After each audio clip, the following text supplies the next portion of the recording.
What's up, YouTube? How you guys doing today? You guys a fam, not fans? You already know that I did a poll for what you guys would want to see. I cut my hair. I have a video of that at the end of this. So this is gonna be like a 2 hour long video, damn near. So I hope you enjoy it. As always, the link to the actual video is gonna be in the comments down below on reaction videos. I tried doing this the other night with a different video, but I'm not going to react to the same video twice because it's not like a real reaction. I'm just chilling. You feel me? Got my speaker here to play the audio so you can hear it. You can hear me through the mic. And I got a Coke, got some dip. It's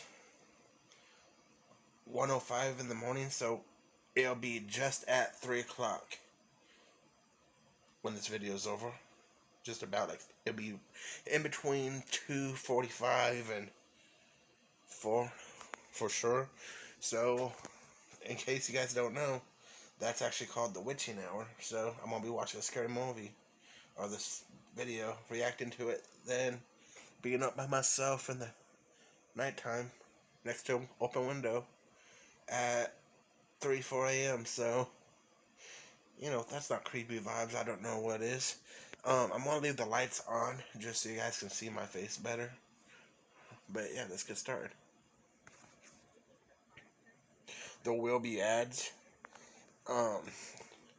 If the ads bother you guys, I'm sorry, but you can get rid of them if you want by checking out the merch and supporting the channel. She died next door. She died here. In the house. She was here in the house.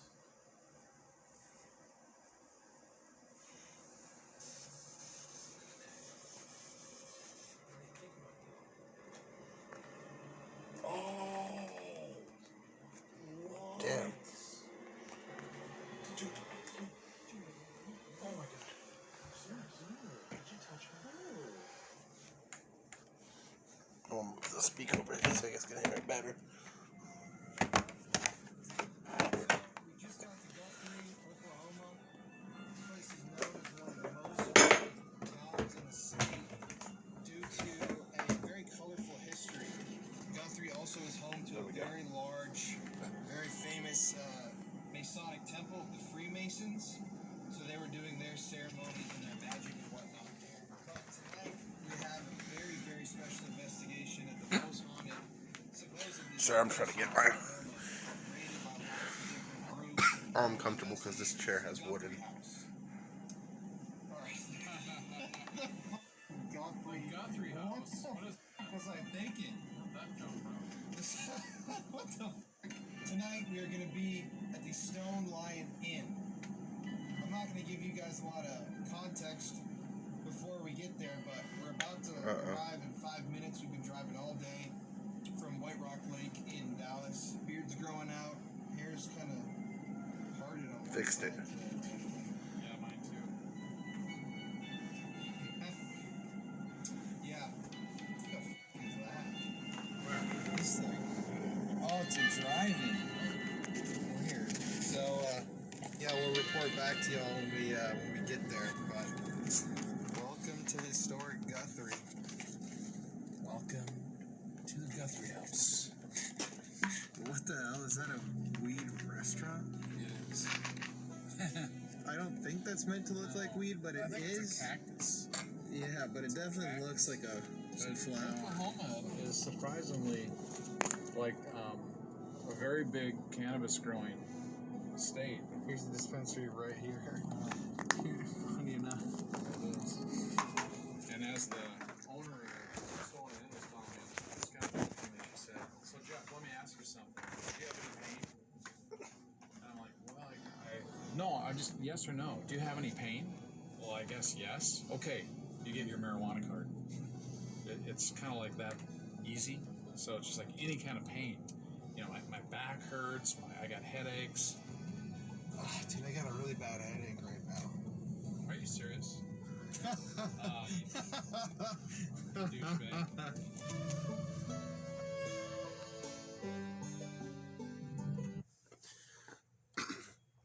I I'd probably get along with these guys. So far, if I was gonna go ghost hunting, these types of guys I'd want to go with. Or ghost investigating, paranormal investigating. Hopefully you guys can hear me alright and you can hear that alright. Because if not, this is a 2-hour screen recording that's just gonna be wasted. There you go. Dude, this is a cannabis town right here. Here we are. You know what it kind of reminds me of? What? It reminds me of the area of the Villisca axe murder. I can see that. You see that? Mhm. Down here is what it kind of reminds me of. Yeah, this is creepy. There it is. It's much bigger than I thought. Yeah. You know? That definitely looks like a haunted house. It does. If you were to ask me. Here. Just looking. Oh, look, you can go way up on top. Look at that. It's kind of like the old days. If you That go house to the does look coast where creepy you as have hell. the sea captain's house. It You know does. what I It mean? does have a New England Yeah, it does. style look I to wonder it. what the background is. Kind of looks like some old farmhouses here in Indiana. I wonder where we should go in. Should we go in here? There we are. Strange double shot right there. Oh. Doing sound check. Check. 1, 2. Where's the drone? Oh, there we go. Hi. I'm Becky Luker. I'm the owner of the house, and you are? Colin. Glad to meet you, Colin. Jeff. And Jeff. Nice to meet We've you. talked so many times on the phone. Come in. Come in. All right. That lady's like, get those cameras out of my face. Here? No. Well, a lot of people think this is like an entryway or a mud room or something, but it's not. In Victorian It's so awkward having cameras pointed on people when they open a door, because then they're like, you know, they're just like, I don't know, it's just, it makes you feel weird. times, the lady of the house, in the morning when she was ready, she would come and open this door. It has a curtain on it, so that people passing by in their carriage or their little electric car could see that the door was open. That door will not have a curtain on it, and that's so you can see if this one does. So if this door is open, it means we are receiving guests. But if this door is closed, they can see it from the street, and you don't even knock them on the door. It would be a breach of etiquette. And that's Victorian etiquette. I did not know that. Wow. Come on in. What a beautiful, beautiful house. Thank you. Thank you. I bought this in 1986, and I came over here from Santa Fe, New Mexico. And my intention was just to buy this house and turn it into a bed and breakfast. But I didn't know it was going to be the first bed and breakfast. You should never be the first one on the block to do anything. It's not a good business plan. So when I've told people what I was doing, they thought I was opening up a house of ill repute. They thought it was bed and breakfast. And I was opening up a whorehouse. So it took a little while to get over that. But we opened it about 7 weeks after I bought it, after we put in 8 bathrooms and did a complete remodeling, and opened it as the first bed and breakfast in Oklahoma. Wow. And it wasn't until shortly after that I began thinking, this house has issues. So people actually thought you were opening a brothel. They did think I was opening a brothel. This used to be the territorial capital. Guthrie was the territorial capital of Oklahoma, and it was the state capital. Well, I used to be a school teacher, and if you teach high school, you got to throw in some sex, or they won't listen to you. What do towns have in common that have either a state government or a federal government, and towns that have a military base? What is the common denominator? Loneliness. It's a hotbed for prostitution. Yeah. Yes. So if you go to towns that have a military base or a capital, there'll usually be one street along the way which is going to have like a bar, It's called a red liquor light district. store, a pawn shop, and a massage parlor. All the way out to the base and all the way back.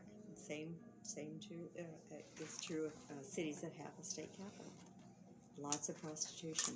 Unlike Austin, where I'm from. Yes, exactly. So this room was the Houghton's living room, but it was also their library, and we have leaded glass here on the bottom shelves. Before we go into it, can I have you explain who the family was? Yes. This house was built by F.E. Houghton, who came with the land rush of 1889. And he and his first wife built a house that used to be on the east side of this one. And they moved in and had 4 children, and she died. And his second wife had 2 more children while they were living next door. In the meantime, he had amassed a huge fortune in the Oklahoma Territory. He had the very first cotton gin. He was the founder of Cotton Oil Company. He had 3 mercantile stores, 8 grocery stores, and the first car dealership. Damn. So he was wealthy. Wow. And in 19... Again, check out the merch.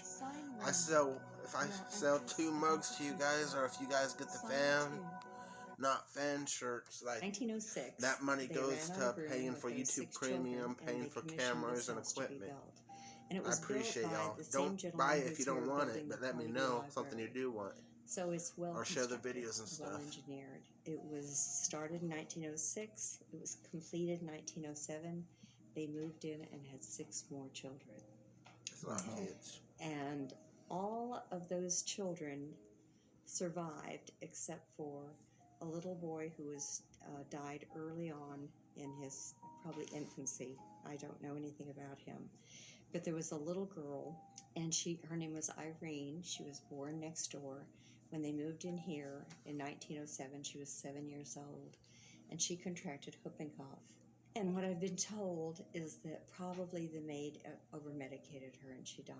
At the turn of the century, they were using opium and codeine and cough syrups, and many children died as a result. And she died next door? And she died here in the house. Oh. She was here in the house, yeah, Irene.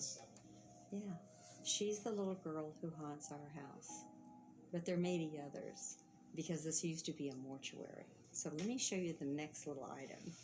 Kid By the way, ghosts I are gotta always the interrupt. creepiest. This is a beautiful room, and I love that red light over there. That is a very nice touch. I mean, the lead glass. I had those doors put in because I really wanted to seal it off. That goes into the gentleman's smoking parlor. So I'll tell you about the rooms as we go through them. Okay. Now, down that hallway, I'm going to not take you down there because it's my bedroom and it's probably not made. But see this pocket door? That goes into the parlor. Mm-hmm. This would be, in that room would be the ladies' mourning parlor. Not mourning like you're sad, but mourning like in the morning. You go there. It's your office. And a woman in those days would have, in her office, she would be doing the books. And it would be important for her to keep a ledger. Every expenditure that she made would go into a ledger. If she gave the children 25 cents, for whatever, that would be registered in her put in her ledger. And if she gave $5 for the maid to go buy groceries, that would be in the ledger. Everything that was spent was put in the ledger. Women kept the books of the house. Now, isn't this a lovely table? I didn't find out after I bought this house. This was the only piece of furniture left in the house. Now imagine this.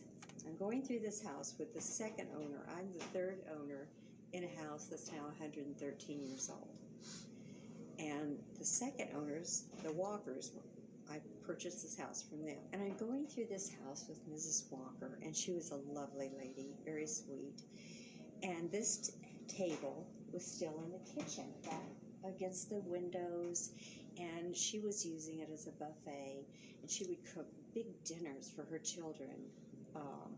On Sundays, they would come home for dinner, and after dinner, you throw a tablecloth over it, and everybody comes back later for supper. That's 5 to 7, come and go on a Sunday night. So I come in here, I am in the kitchen, and I said, Mrs. Walker, aren't you going to take this table? All the other furniture had been auctioned off. This was the only piece left in the entire house. And I said, aren't you going to take this table? And she says to me, no, sugar, we're we're downsizing. We don't have room for that table. But you had admired it when you was here. We thought we'd leave it for you. Would you like to have that table? I would love to have this table. It's so unusual. Yes. So, one second. This old lady right here, she seemed pretty sweet at first, but you hear how she's talking to herself, and she's changing her voice to act out as the other person. That is a sign of crazy in my book. It is unusual. Is it a baker's table? Well, it certainly could be, sugar. I'm giving it to you. You just use it any way you want. It'll be your baker's table. She knew damn well it was an embalming table. They also had the tables that were like this, a cooler table. Because it really has a room temperature at the bottom. Very thick. It is a porcelain. It is a porcelain, yeah. It takes 6 guys to move this. Wow. She said she knew damn well it was an embalming table. 3 months that this was an embalming table. And when I did, I decided, well, I'll move it out in the hallway and we'll use it as the bar. And so now, when my guests come for the murder mysteries or whatever, if they bring alcohol, we set it all out here and we use it as a bar. And that's another form of pickling. Right? Right. It does make you wonder just how many bodies would have been. You know, it was a funeral home. The Houghtons fell on hard times, and it became a funeral home. The Houghtons still owned the house, but the Bo Weevil struck, and their whole fortune was tied into the cotton market. So they decided to move to Enid, where they had a mercantile store, but they didn't want to sell this house. So they leased it to Smith's Funeral Home, and this became a mortuary. And the Smith Gooch people are still here in town, and they remember when their grandparents owned this. And as a matter of fact, the guy who works on all of my electricity is from Smith Gooch Electricity. Yeah, and he's a Smith, so it's from the same family. Wow. So they're still here, still around. This is our dining room, and we can seat 18 if they're intimate, 24 if they're just kinky. So we usually This lady's crazy. 24, and we could sleep in the house 13. Wow. So lots of people just come and do the murder mysteries or whatever we're doing. This room, which my son is using as his office right now, is a gentleman's smoking parlor. But this room would be used, the gentleman of the house would have a big couch in here, probably leather, and a couple of leather chairs. He'd light a fire in the fireplace. And that's a Baptist bar. It has a lock on it. And if the Baptist minister is coming, it would have a curtain across there, and you would close it so they couldn't see it. Really? Well, if the Catholic priest is coming, you open it up. For sure, I grew For up. sure. Yeah. My mother played dip at vicarage. You know, very, very seriously. She's a master. She's 94. Oh. But growing up, I went to parochial school, and the priest would come to our house to play dip at bridge, and it'd be Monsignor, and they were drinking and smoking and swearing, and I was like in grade school. I mean, and I was afraid of them because I had to do. I was an altar. Yeah. I'm an altar boy going to school. Swearing and smoking, drinking whiskey. I'm like, oh my god. That's the Catholics. Is there access to the basement? Oh, yes. Can we go there next? We can if you just won't shame me for having such No, a no. This was, I told you I moved back here in January, and I brought all this stuff. No, that's not even. Well, we it's a filled mess, in but we're gonna go derelict down. mental asylums. Yeah. This is nothing. I'm going to go down and turn off that fan because it's so noisy. Hi. This kind of reminds me of the farm. This is a 2,000 square foot basement.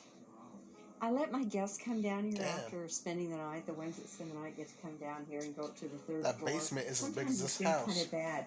Guys come down here and then they come upstairs and ask me to marry them. They think about this and they think, oh man, this is the ideal man cave, and they start placing where the pool tables are going to be, where the flat screen TV over there, and that rotund wall over there. I've gotten a lot of really good offers for this basement. None of them for my body. They just want my basement, not my body. So what's the history of the basement?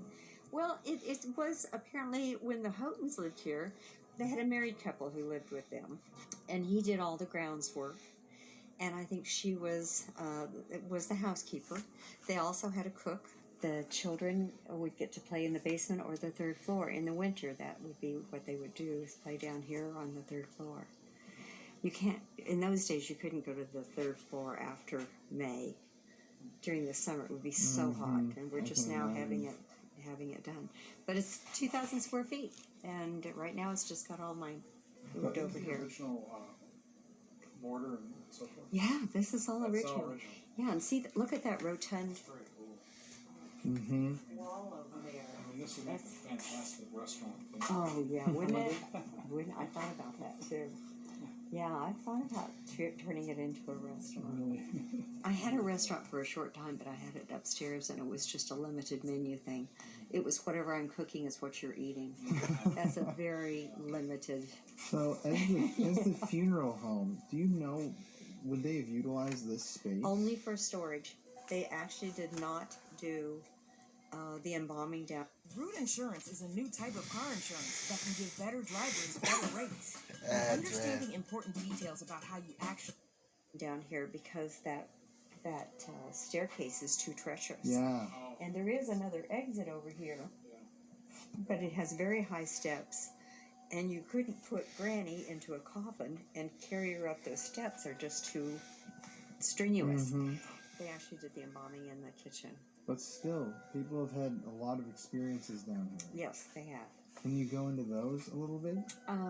You know, I had, when ghost hunters were here, I think they must have made somebody mad, because one of the sticks over here, I have some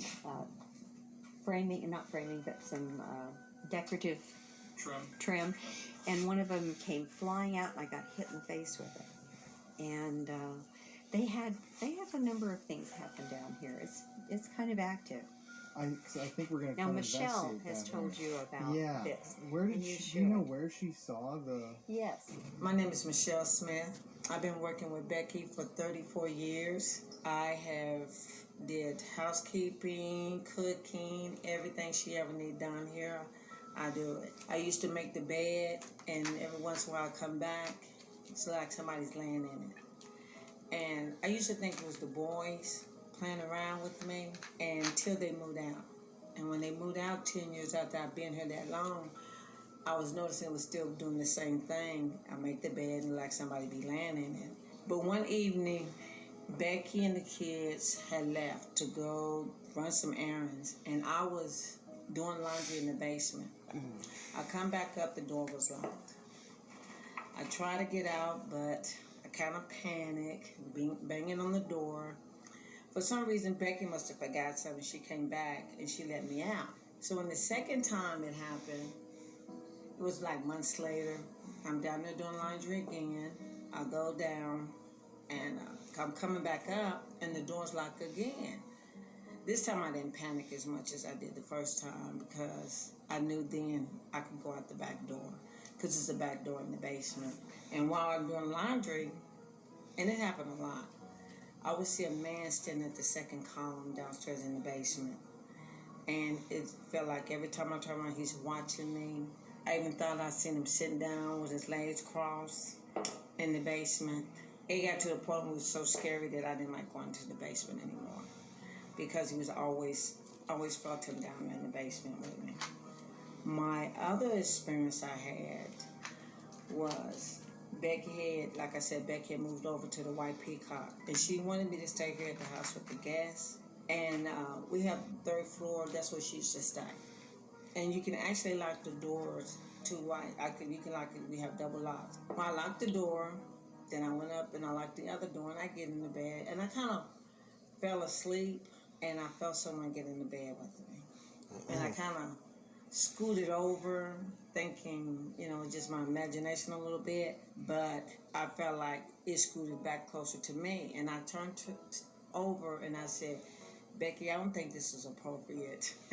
I don't know why I just felt like, and it dawned on me though. I said, I locked the door, there's no way she could get in. And I was so scared, I just kind of covered my head up and fell asleep. And in my sleep, I felt like I wasn't asleep, but I was asleep. And I somehow end up in the basement.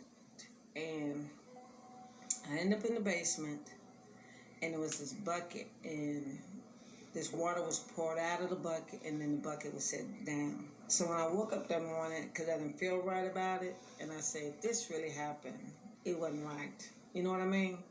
So I go downstairs to the basement. The first thing I did is went to the basement, and I seen that, and I was like, oh my God, this really happened. It was really weird, and I could never shake it, but I felt like I was in the basement with the ghost at that point. Do you know where she saw the... Yes.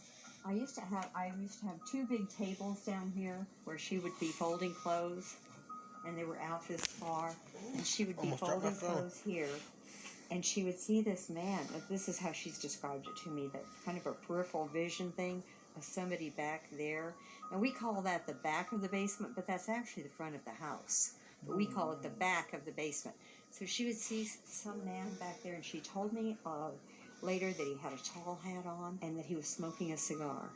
So who do you think that would be? Mr. Houghton. We Really? found a picture of him, but apparently, I think he wore, from what I could understand what she was saying, he had a tall hat on, and she would be folding, and she'd see this, she'd turn, and it wouldn't be there, but she'd turn back, and it would be kind of a peripheral vision thing.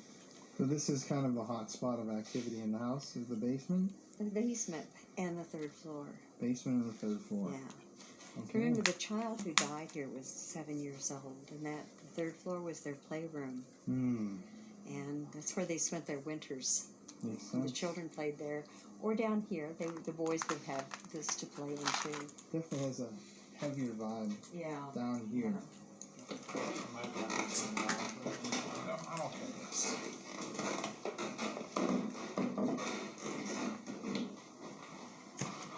This is the master bedroom.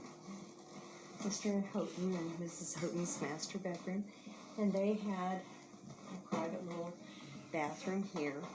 And this room, which would have ordinarily been a lady's dressing room. So I kind of wonder, because I've noticed there was a mummy's tomb casket type thing. There was that Indian X in the picture. You know, I wonder if maybe there's been spirits brought there through some of that stuff too. You know what I mean?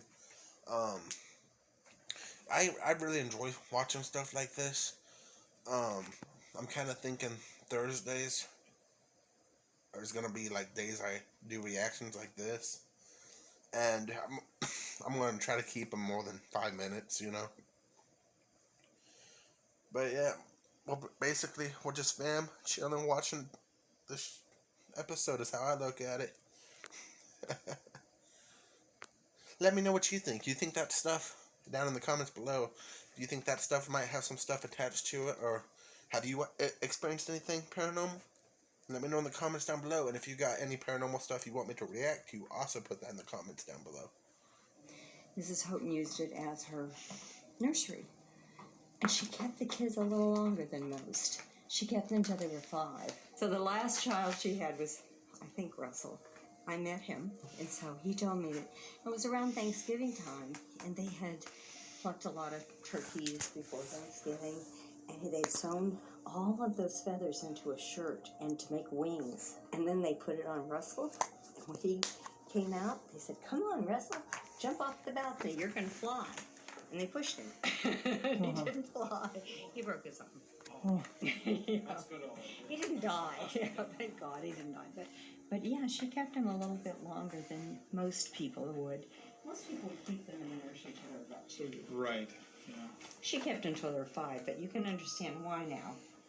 You didn't want to you didn't want to release them to general population too soon. You're trying It to had to keep be at them least alive. 5. Yeah, then you got to fend for yourself, kid. So what would be the activity hotspots on this floor? Where's the most frequently? This was the room that when ghost hunters were here, we saw this shadow coming across, and it came right there. And we were all Shadow standing walker. here, and it just kind of looked at. It looked like it had a face, and it just said, "Grant, get out." And it was a real deep, heavy voice, and then it just disappeared. It was really freaky. I mean, they were freaked. I was freaked. But we had no cameras. This was the first walkthrough. Mm-hmm. And now I'll tell you a ghost story out here in the hallway. My other experience, I was cleaning the bathroom in the wedding suite, and all of a sudden this dress just walked past me. And I was like, oh my God, how am I going to get out this room? Because I got kind of really scared. I was in the kitchen preparing food. I was chopping vegetables, getting ready for the night. Earlier that day, before I was chopping the food, I kept hearing a lot of walking. I would blast the TV so I could tone down the sound of the house. And I just kept hearing it more and more. And I said, that's kind of odd. The house kind of seemed to be very busy. So I came down to chop my vegetable because I felt like the house was just too busy. In the process of me chopping vegetables, I started hearing doors slam. So I first heard the first door slam, and I said, oh, that's... Sorry about the ads, guys. I appreciate you. I appreciate watching this show with me. Because you need to understand, I lock the door when I'm here in the house by myself. Because I need to feel... I can't tell when the door's unlocked. I can't tell if a real person's in the house or not. Because that's how real the walking is to me. And I was like, well, I know ain't nobody upstairs. I kept on chopping. Then I heard another door shut. I was like, God, somebody really must be upstairs. And by this time, almost every one of the doors just start shutting, like just shut. So at that point, I pulled the table towards the back door. I was chopping, and Becky come and she said, what are you doing? I said, your house is really acting strange. Doors are steady slamming, and I'm not going back up there for a while. But I had quite a bit different experience in this house.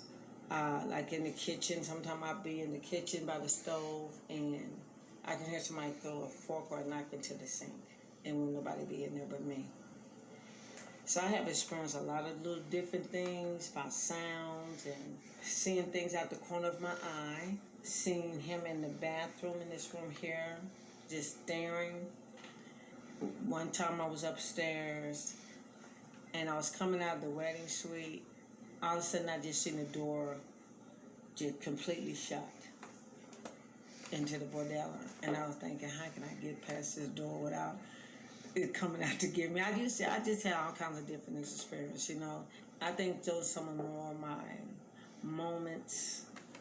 I've seen her walk up the staircase in her dress, just the tail of her dress, not her, just the tail of her dress. I always see the tail of the dress. I never see her as that, you know what I mean? But just the tail of her dress as I'm doing things. So you don't like to go up to the third floor anymore? Oh, no. Definitely at night I don't go up there at all. For what reason? Like I said, when she moved to the White Peacock, she wanted me to stay here at the house with the gas, and something got in the bed with her, and it wasn't her. Is there anywhere in the house that we could walk to that you could show us where you saw something or experienced something? Oh, yeah. Like, I was coming from here, and I actually seen the tail of her dress go up the stairs. But I never did see her, but I seen the tail of her dress come up the stairs. But I didn't follow her out now. I didn't do that. And then when I was in the wedding suite, go ahead and do this halfway.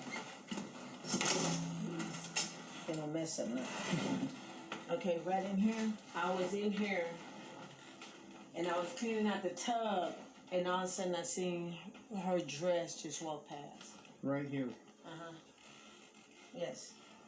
So But this chair wasn't here at the time. Yeah, so you saw something walk just right across this doorway. You know how you had the long dresses back in the day? That type of dress. Yeah. One time, I was in here, and I was just doing something. I was probably cleaning up. And what was so weird, I never paid attention, but one time, I thought I seen him walk through that door, but it's actually a door right here. Oh. I didn't know that at the time, Oh. but it's actually a door here. Oh, you can see it. And he, whatever he was, he walked through here, and I was like, oh my God, what was that? later on, it really was about almost 2 years later, I had just realized that was actually a door. Wow. Yeah, you can see it too. Yeah, and I didn't know it at the time, and I remember that time when seeing something walk through that door. I just seen majority of the time when I do see it, it's always the back of it, except for the man when he was in the basement. I always see the feature of the face, or you know what I mean. It was never really clear. I just see like standing like that, and I'm like, oh my god. But yeah, I seen him walk through there. Well, you've seen it once in the basement, clear. Oh, I seen it in the basement several times. I wouldn't even go to the basement at nighttime. And when they moved back here, and I told them, I said, the only way I go to the basement, you have to light that sucker up, because I'm not going down there. As I told you, I recently moved back here. I lived for 20 years or so at my other bed and breakfast, the White Peacock. It's a little bit larger than this. And the boys had, when they were younger, had their own set of rooms. And so I just recently moved back in January. And I've had a menagerie of animals through the years, but I was down to 2 cats. The little gray one is a little female. And the first day we were here, she disappeared. And we figured she's gone outside. So I called all day and nothing. I got nothing. And the next morning I went out walking around the neighborhood with the yellow cat. And I would go, Max, Max. And the yellow cat would go, meow, meow, trying to get her to come. And he would follow me. And every time I'd stop and say Max, he would call her also. We went all around the block in the neighborhood. Nothing. That night, I came up here and I was sleeping in this room, the Kentucky Daisy, and I left the doors open, going in through the sitting room, and I left the doors open. At 11 o'clock, I got up out of bed and thought, I'm going to try one more time. So I went downstairs, went out the back door, and called her, and sure enough, she answered, and I would just hear this little meow, meow, and I ran out and picked her up, brought her in, gave her some water, and she was hungry and starving, and the yellow cat was so excited to see her. And they're buddies. They just love each other. And they were rolling around on the floor and having all kinds of fun. And I came upstairs to go to bed. And they followed me. And they were running back and forth on this landing. And I went to bed. A few minutes later, I'm in bed, just about to go to sleep, and I hear a man's voice in the hallway. And I was here alone in the house. No one was here. And I thought, who is in my hallway? And this is what he said. So, you made it back okay. And a few seconds later, he says, well, you're a good kitty. And I thought, what a sweet thing to say. It was the sweetest voice. It was gentle and kind, but it was distinctively a man's voice. And then I thought, who the hell's in my house? And I'm the person who gets up. When in the movie you see people getting up and you say, don't go out there, don't go out there, you're going to get your head cut off, don't do that. But I'm the one who goes. And so I came out of here ready to confront whoever it was. And the cats were sitting right there. Their head was facing that direction. Their bottoms were right together. They were just sitting there. And both of them had their heads up and they were going like this, looking up, and just kept moving around like they were listening to somebody. And that was it. Right here? Yeah, right here. Wow. Right here. And I don't know who it was, Mr. Houghton, maybe somebody who died with, we don't have a record of people who were embalmed or prepared for burial. Here we don't have any record of that. Could be any soul. Could be anybody. It was a mortuary for about 8 years. So I don't know. What is the most frequently experienced type of activity? It seems to be the Corradile Suite, and we'll go in there. Okay. I think you should sleep there tonight. No. Okay? Really? Yeah, I think Okay. you should. So one of you might want to sleep here. This is a great room. And the wedding suite is a great room. This looks like a good place for me. And this has a nice sitting room. Wow. That's very cool. Yeah. Now, when the Houghtons owned the house, this was a sleeping porch, and so there were big cots all around. And the children, in the summertime, they'd open all the windows, and the kids would sleep here, so they could keep cool. Mm-hmm. Yeah. And this is the little bathroom port, and it has another naked lady. And let me see where the light switch is. Is that firecrackers? right?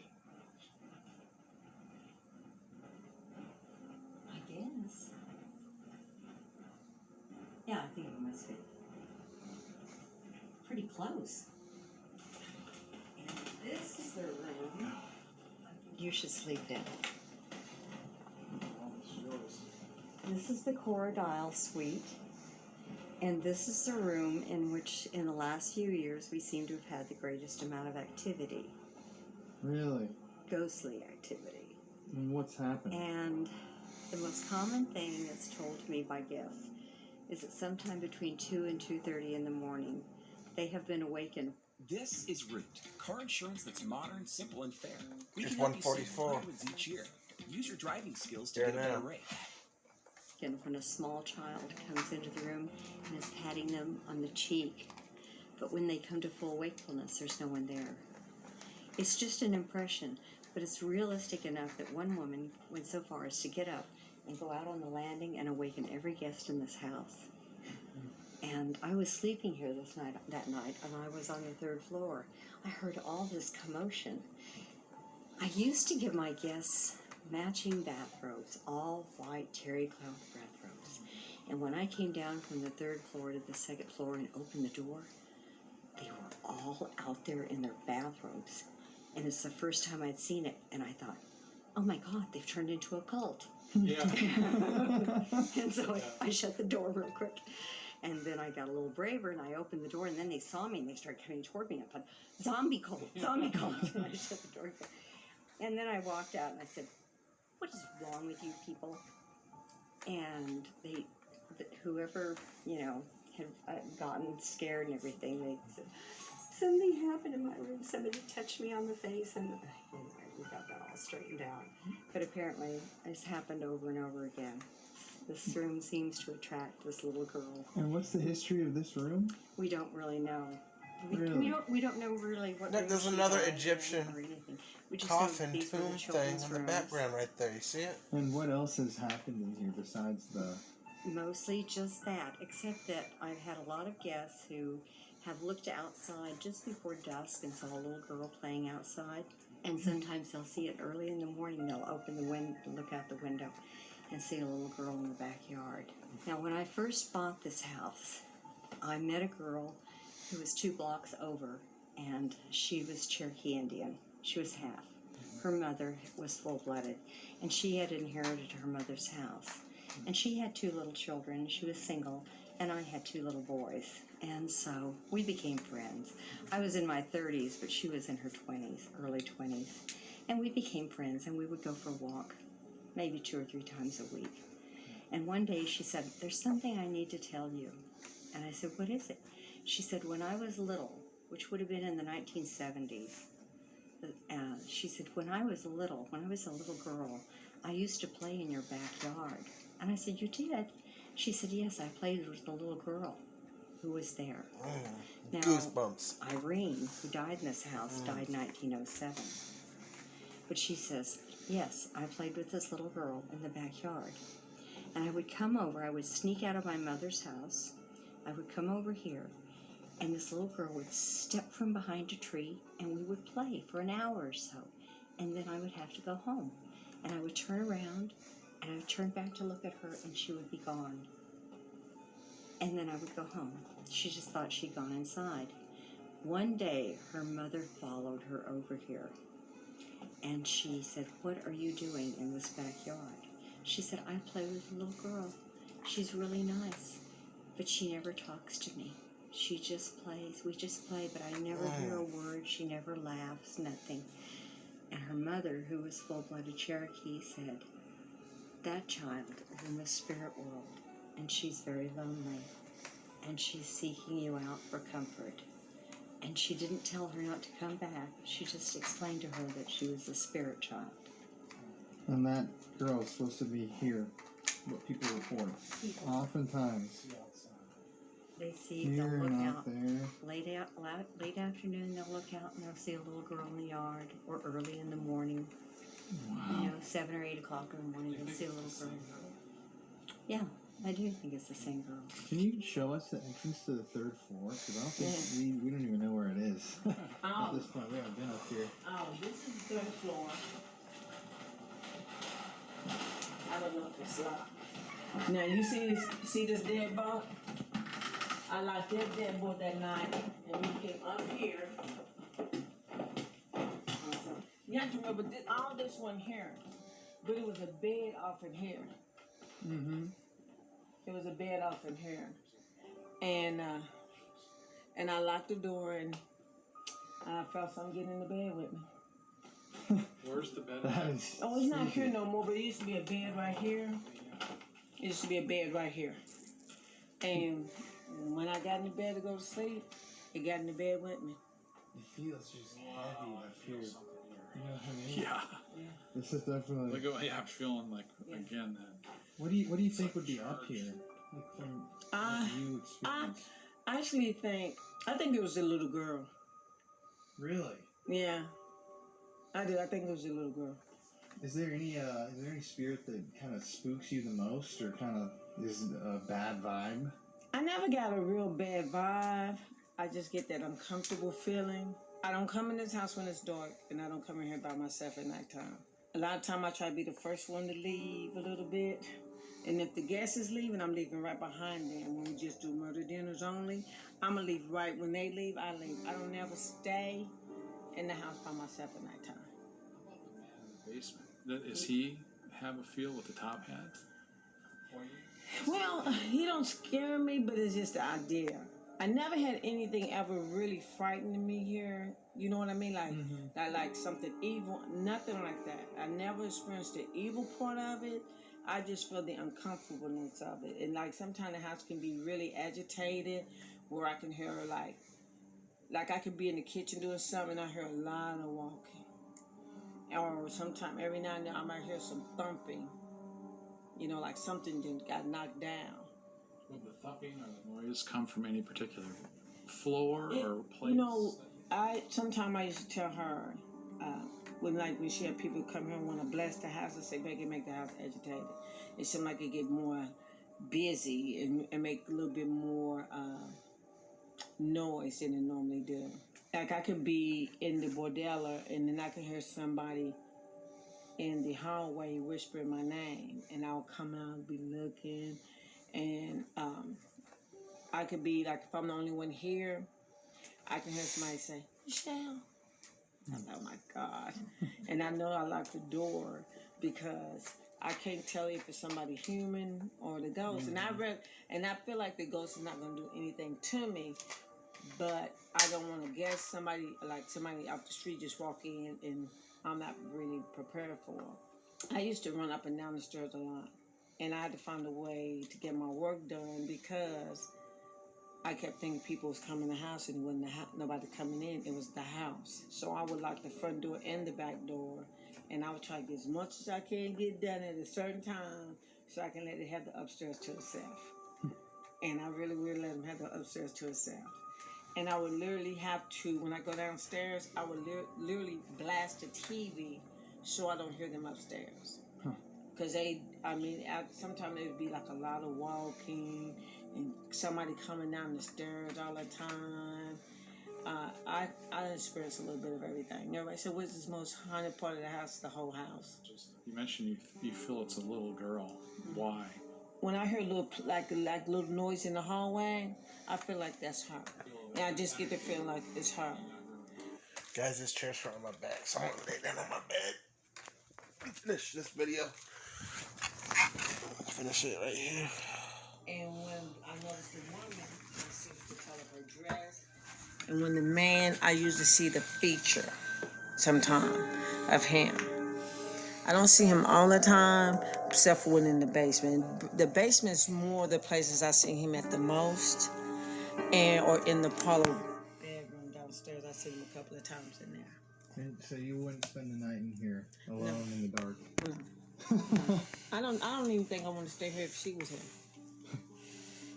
I wouldn't want to stay here. Oh, that's perfect. She won't even ask me the house is. My back just popped.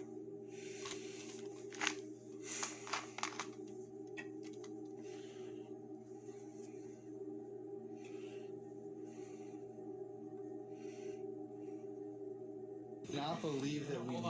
I cannot believe that just happened. Can we just tell you? It actually sounds like he might be able to go here and actually like spend the night and sleep there and then get breakfast and stuff. That'd be pretty cool to do with some subscribers. Guess what happened? You have it on? Yeah. No. Oh, look at my arms. That was. I'm just like total. There was like And static. was that just this light? Okay, she's leaving. The light. Okay. Wow. Wow. There's like a chart. Oh shoot. Jeez. Jesus, I cannot believe we were not filming that. That was spooky. Yeah, so Vestiaire Collective is like a thrift store, but it's mainly for designer pieces. Even if you guys don't buy Designer merch, as soon as I have it, I will art, invest in you YouTube don't have to be Premium, rich so to there's do no it. ads It's for the reaction videos very specifically. Wow, that was bizarre. Okay. Jeez, why did that happen? We were Seriously. filming. It always It happens. does. Okay, so just a minute ago, I have chills. Oh man. Actually, right Look now. at my arms. Ask a question. Okay. Okay, but tell what. If that was you, could you make this light flicker again?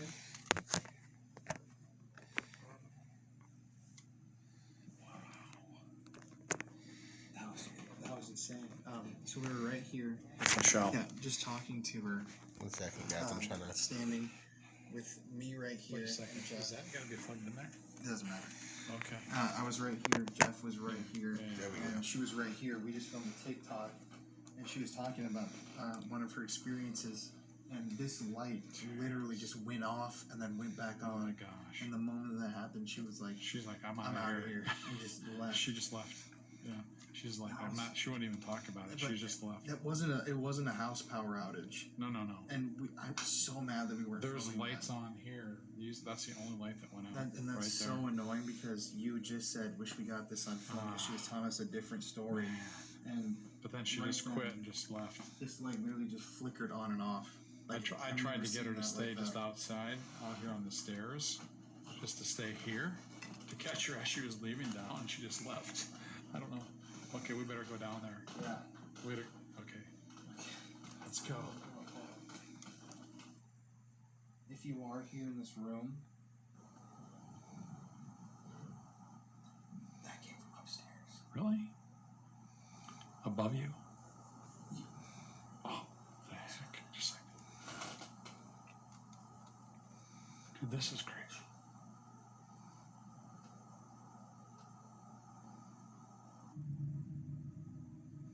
Dude, I'm actually kind of creeped out. Okay, if that's you giving us a sign, can you turn off this light again? Or walk over here?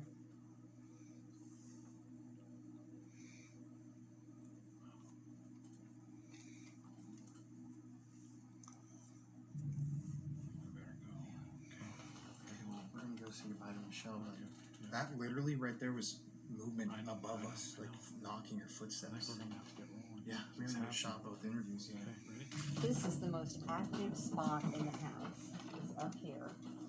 And they will frequently. What the? Did that light just? Do you see that? That light just came off.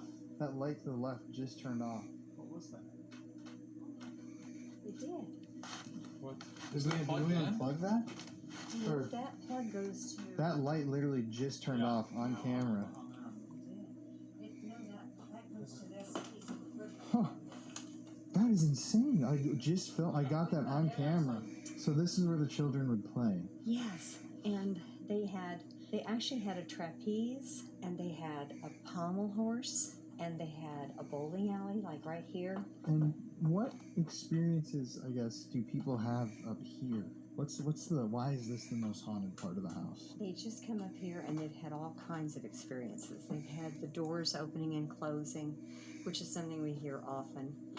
And they hear a music box, but we don't know where it is because we've never found it. But they have, they all have a different experience.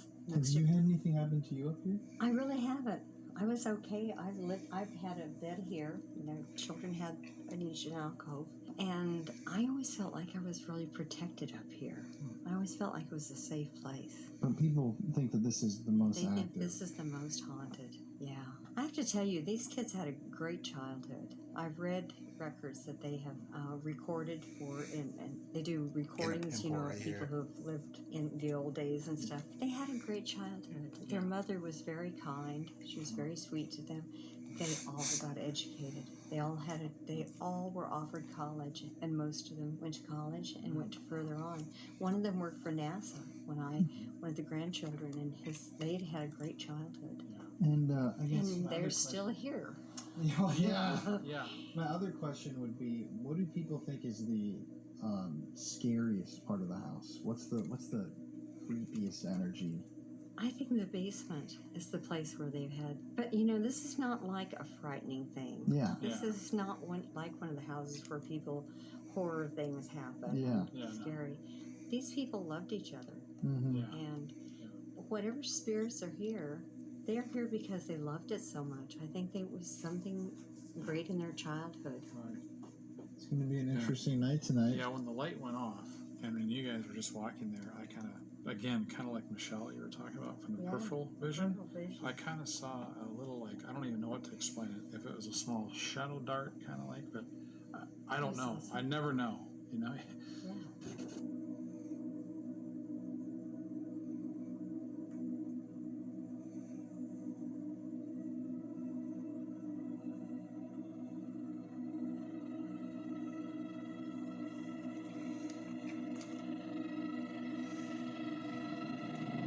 What's up, everybody? It's Colin here. Tonight we are in Guthrie, Oklahoma at the infamous Stone Lion Inn. This is known as one of the most haunted places in the state, if not the most haunted. You can read about it all over the internet. We've been here all night. We already conducted interviews with the owner of the house, someone who's worked here for 30 years, and let me tell you, we've experienced some things that we cannot explain. In those interview clips you saw earlier, our interview subject literally ran out because the light turned on and off behind us. Then we heard footsteps running above us. We've had doors open and shut.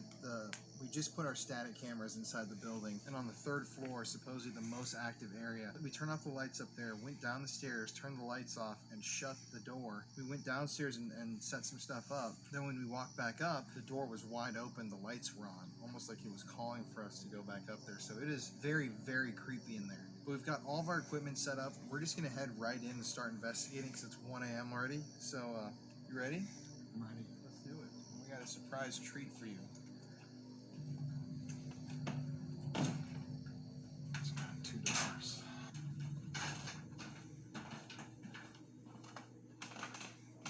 So we're going to start tonight's investigation here in the parlor room.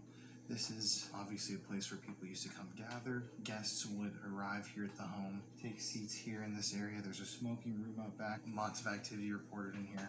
And we're going to start this episode out because this is a Victorian era home with a Victorian era haunting with something from the Victorian era. So follow me. So as you guys online know, supposedly if you create your own Ouija board, it's supposed to be a lot more effective, and it's supposed to be more, I guess, dangerous. So we wanted to buy a Ouija board today because we didn't bring one with, but couldn't find one, so we went to Walmart and got this, and we're going to add something special to it. Because back in the Victorian era, a lot of seances were done. That was the era of the Ouija, so maybe the spirits here will recognize this form of communication, and even though we're not going to do a full-on session, we're going to just use this to open a portal. And I'm going to add, along with Jeff, using our diabetes kit, a drop of blood to the board before we open the portal, because a lot of different people involved with different forms of witchcraft, brujeria, stuff like that, believe that the human blood actually contains a lot of energy and is a key and is essential to what ceremonies. So let's do this.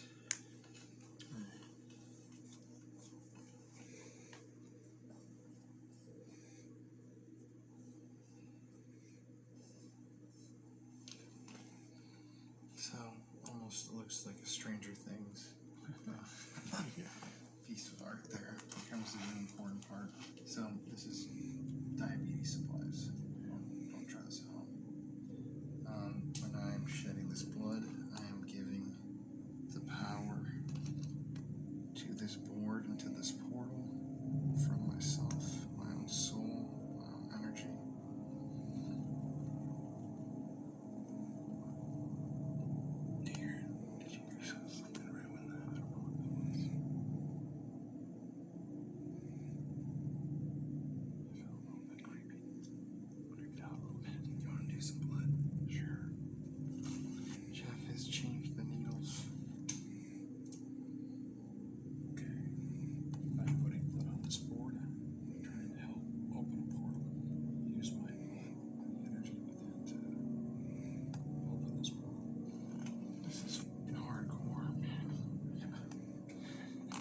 now that we've created the Ouija board sort of summoning ritual, we do have a planchette.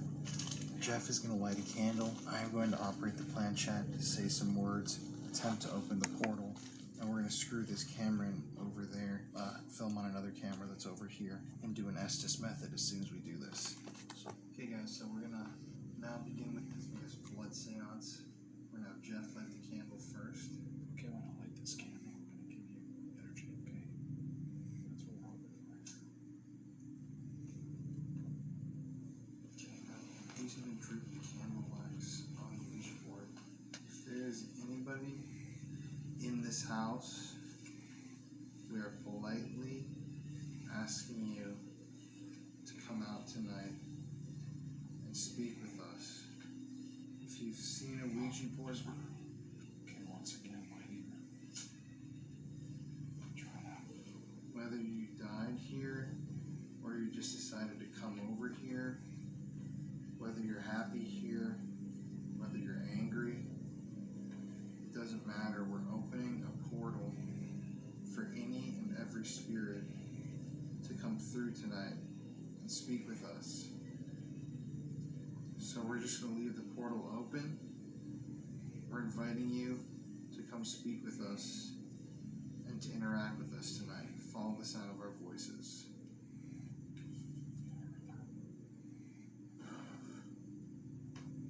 How the nuns from my grade school are watching this. So I'm going to leave the Ouija board. So we're going to have Jeff put the REM pod right on top of the Ouija board. So if anything tries to play with the Ouija board, we're going to pick it up. I'm going to film on this camera. Okay. Why don't you start the Ovilus up? Why don't you turn that light off? Turn the night vision on. There you go. Okay, wait a second. We've got, that's better. How come we've got some rings of light there? Did you see that already? Glass. Okay, so before we start using our devices, if there's anybody in the house, can you walk over to us or give us some sort of a sign that you're here?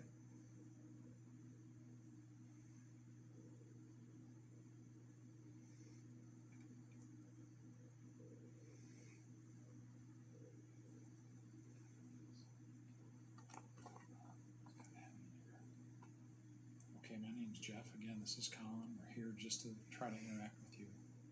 We're friendly. All we want to do is try to find out if you're here, why you're here. So if you would, give us any kind of sign that you're here. Work with our instrument we have over there that's not going to harm you. Go touch it. Give us a sound. Anything.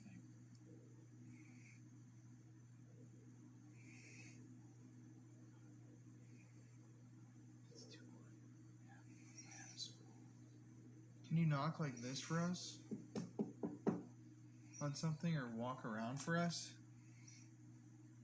That wasn't you.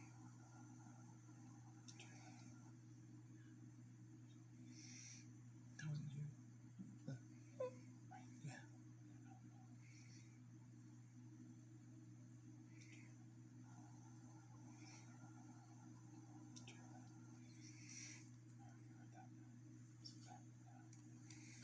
Well, come on closer then to us if that was you.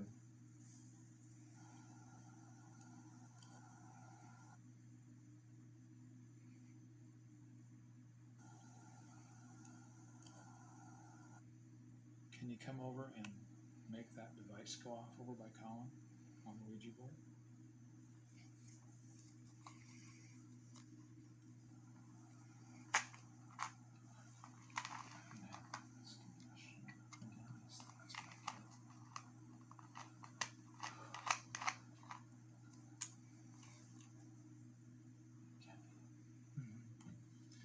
Could you just let us know that you are here in some way?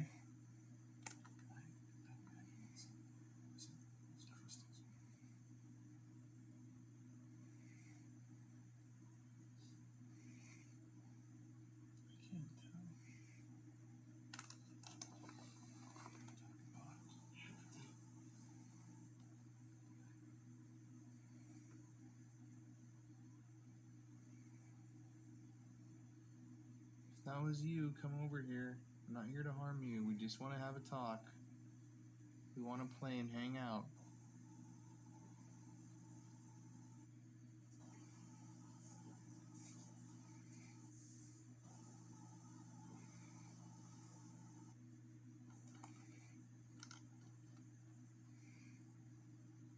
If that is you, like I said, we're not mean. We're just here to hang out.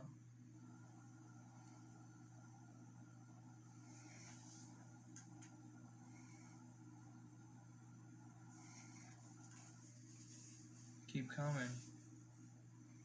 Follow my voice. All we want to do is relax, talk.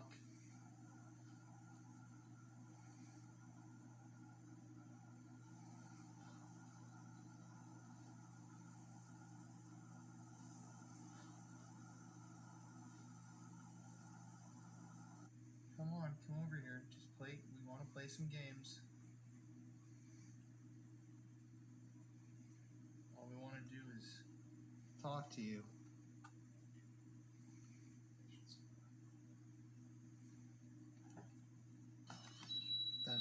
It's almost literally like responding to what I'm saying. I'm gonna put this thing down. Okay, Colin was talking to you behind us. Come into this room if you would. And we're here just to communicate with you. Maybe touch that little box I have laying on the floor.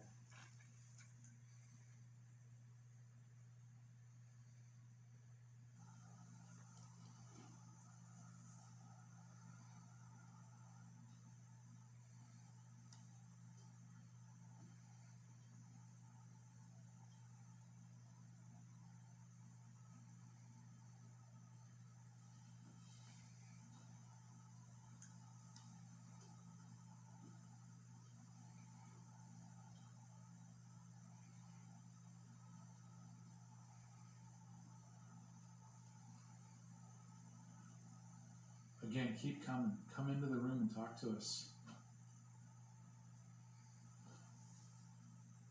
Again, keep coming. Come into the room and talk to us. Again, keep coming.